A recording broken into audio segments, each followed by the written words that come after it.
Hi, magandang araw. Ako nga pala si Francis, volunteer member ng Team 48 Response.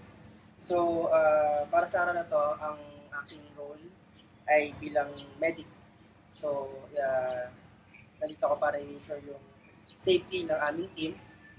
Okay? So, papakita ko sa inyo ngayon kung paano kami na empake at yung particular na gamit bilang isang medical personnel. Okay, so ang gamit namin, meron kaming dry bag na Citosonic 65 liters. Okay? So, meron din kaming mga gamit katulad ng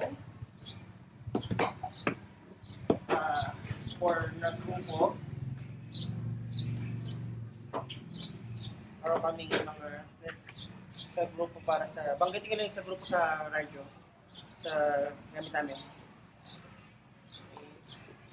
So, meron din kaming mga gamit for ibisak para in case na medyo mahangin, meron kaming magagamit para magbigay sa amin ng init.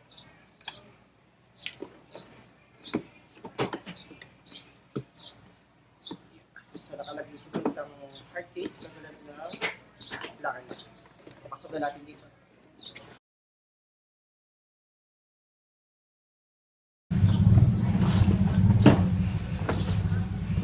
Meron din kaming Go Zero na solar panel. Okay. So ito ay para in case na wala nang kuryente na magagamitan. Para pwede na mas malakas na bagyo. Ginagamit namin ito. So 20 watts para pagkukunan namin ng mga power source. Tapos yung iba, pwede rin mag-charge. Ito yung kanilang mga charger. And then, meron din kaming mga slings, carabiners, and extra rope for personal safety na bawat isa.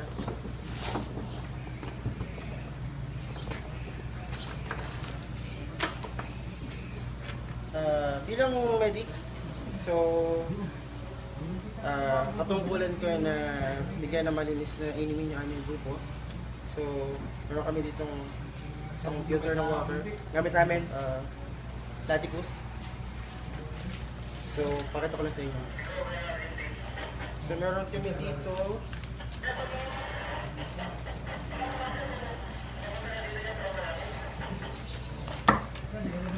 okay.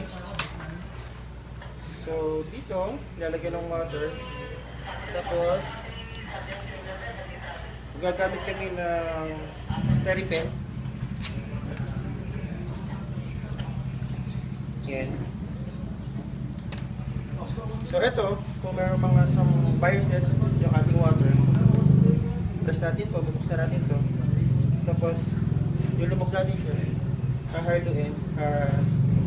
1 minute para mamatay yung mga virus. And after nun, yung water na naman gagaling dito, nadaan siya rito sa ating filter.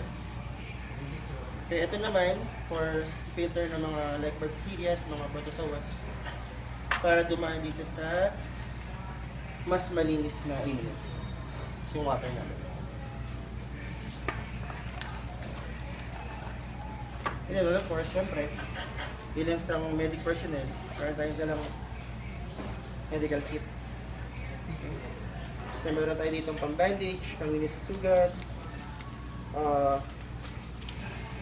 isang gauze, okay. And then, ito, meron pa.